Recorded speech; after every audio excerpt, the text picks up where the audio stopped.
Hello everyone. In the previous video we have learned the construction, working and principle of a moving coil galvanometer, and in this video we will be learning about the current and voltage sensitivity of the moving coil galvanometer. So initially we will define it. So current sensitivity is defined as the deflection produced in the galvanometer coil per unit current that flows into it. And we have already derived this relationship earlier, that if I is the current that flows through the galvanometer, then it is equal to K upon NAB, alpha upon cos alpha. And by making the field radial, we tried to make cos alpha as unity. So therefore we are only left with I is equal to K upon NAB.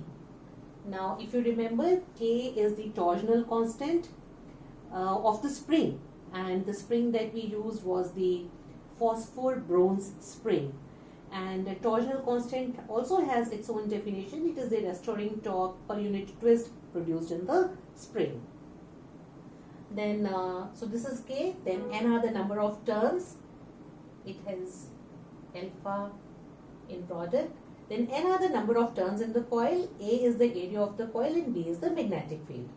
Now as per the definition of current sensitivity, we can write it as alpha upon I, because alpha is the deflection and I is the current. So alpha upon I will be equal to NAB upon K. Now we want our instrument to be very sensitive, that is, it can detect the presence of even a very small amount of current. It means we want alpha by I to be very high. Now in order to increase this value, we can increase all the terms which are in direct proportionality with it. So we have number of turns, area of the coil, magnetic field in direct proportionality. So if we really increase the number of turns of the coil which were present in the galvanometer, the coil, right? You increase the number of turns of the coil. Suppose they are 100 initially. Let us say you increase the number of turns to 1000. So this is done by taking the product with 10. So it means that the current sensitivity will increase 10 times if you increase the number of turns to from 100 to 1000. And similarly you can do as per the requirement. Then by increasing the area, we will make the device, our device bulky. Similarly, increasing the magnetic field will also make the device bulky. So the only option we are left with is by increasing the number of turns from the numerator. Then the second factor over here is K, and K, as I defined right now, it is the torsional constant. Now the torsional constant is specific for a particular material. So here if you remember, we chose the phosphor bronze spring in the galvanometer, and the value of K is very small for this material. Now it was used earlier. Nowadays even quartz fiber has a very less value of K. So sometimes we use quartz fiber also. And so what actually we want is to reduce the value of K so that alpha by I can be increased. So this is, suppose there is a question, it asks how can you increase the current sensitivity of a galvanometer? So you can say that by increasing the number of turns and by decreasing K, by the choice of a particular material, we can increase the current sensitivity of a galvanometer. Then there is another topic which we'll be doing right now, that is the voltage sensitivity. So I'm just erasing this.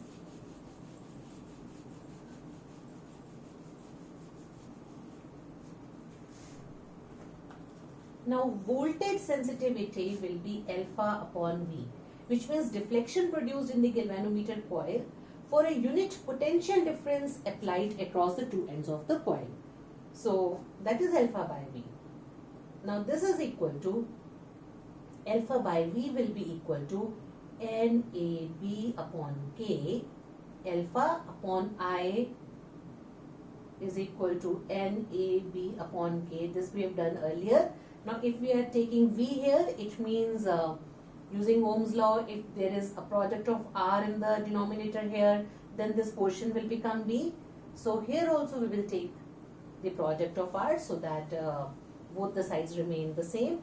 Hence, alpha by V becomes NAV by K into R. Now, if we want to have a high voltage sensitivity, then again, as per the numerator says, we can increase the number of turns. But here you can see that by increasing the number of turns, we will be actually increasing the length of the wire, right? The length of the wire will be more if there are more number of turns. And resistance directly depends upon the length of the wire, which means that if number of turns become N to 2N, then the resistance will also increase from R to 2R, which means that increasing the number of turns will have no impact on the voltage sensitivity. So sometimes this question is also asked in the papers, that whether increasing the number of turns will increase the voltage sensitivity of the galvanometer. So the answer is no. So this is how you define both of them. And after this, I am just revising this, and we will be learning how to convert a galvanometer into an ammeter and a voltmeter.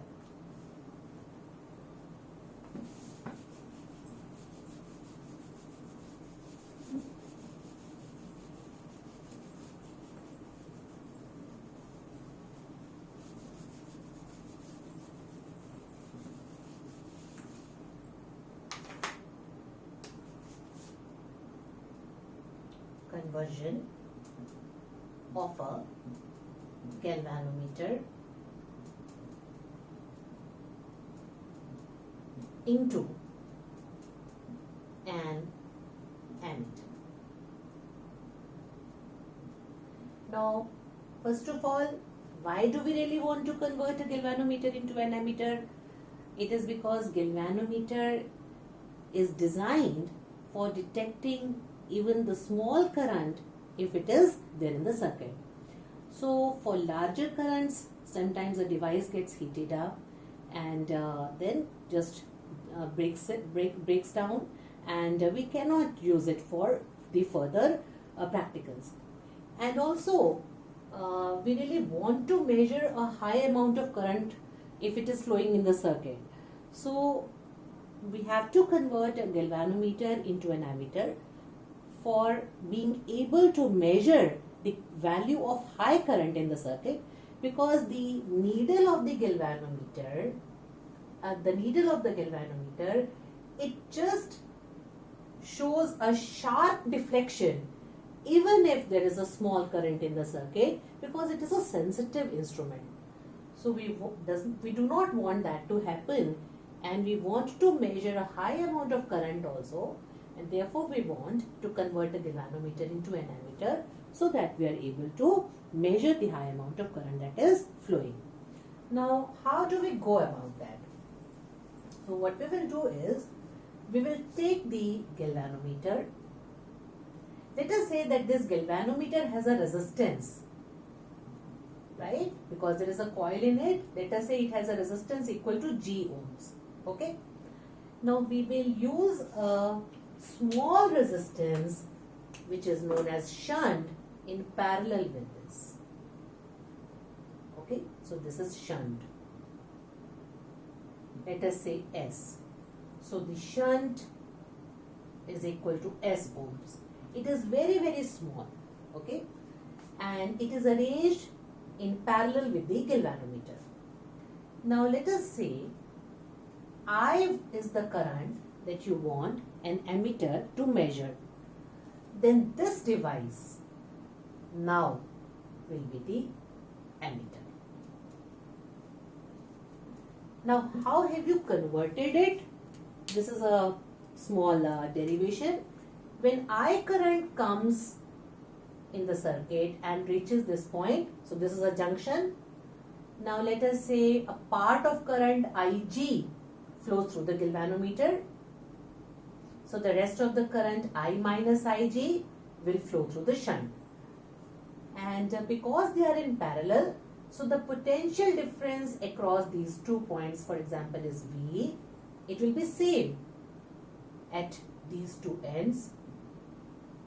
If we take the galvanometer, then the potential difference across AB will be IG into the resistance, that is G. And if we take the shunt, then the potential difference will be the current flowing through it, which is I minus IG in product with the value of shunt. Now, how much shunt should be applied in parallel so that this gets converted into an ammeter which can measure current from range 0 to I amperes? So how will we do that? So S will be equal to Ig upon I minus Ig into G will be equal to S. Now we already know what is the resistance of the galvanometer. Then Ig is given to us in the questions. Then I, the range in which you have to convert it. For example, you want it to be converted into a range of 0 to 5 amperes. So I will be 5 amperes. Now suppose initially the current flowing through the galvanometer was 2 into 10 to the power minus 3 amperes. Then Ig will be this. So you will substitute all these values. The galvanometer resistance would be given to you, whatever is there in the question, you just substitute it over here. And then by calculating what is the result, you will get the answer for the shunt. That how much shunt should be connected in parallel with the galvanometer so that this device can measure current up to range of 0 to I. So whatever value you want to measure, you have to put it here. So this is how you convert it. And I'm erasing this, and we will be learning how to convert a galvanometer into a voltmeter.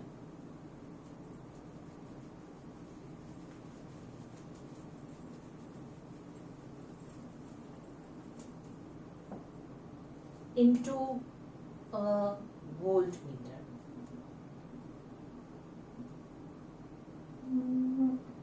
Okay. So how do we do this? Let us say this is our galvanometer. We take a very, very high resistance in series with it, R ohms. Further, again assume that the resistance of the galvanometer is G ohms. Now this device, in which there is a galvanometer and a resistor in series, this is a voltmeter. Let us say I current flows in the circuit and you want to measure the potential difference. Then because I is flowing, then the potential difference across the points A and B will be I into G between A and B. And then between B and C, it will be I into R. Right? And you can also write it as IG, which means current through the galvanometer. And because the same current will flow through R as both are in series, we write Ig into G plus Ig into R. Now what is this? The potential difference across AB and the potential difference across BC. So this is the net potential difference V, which we really want to measure from the voltmeter. So you take Ig common, you get G plus R inside, this is V. Then G plus R will be equal to V upon Ig, and then the value of R is equal to V upon Ig minus the galvanometer resistance. So in order to convert it into a voltmeter which can measure from 0 to V volts, so whatever voltage you want to measure, the potential difference you want to measure, so G value is known to you, that is the resistance of the galvanometer, as I just wrote in the previous part. Similarly, the value of current flowing in the circuit is known to you. Substitute all the values and you get the value of R. So this is how a galvanometer is converted into a voltmeter.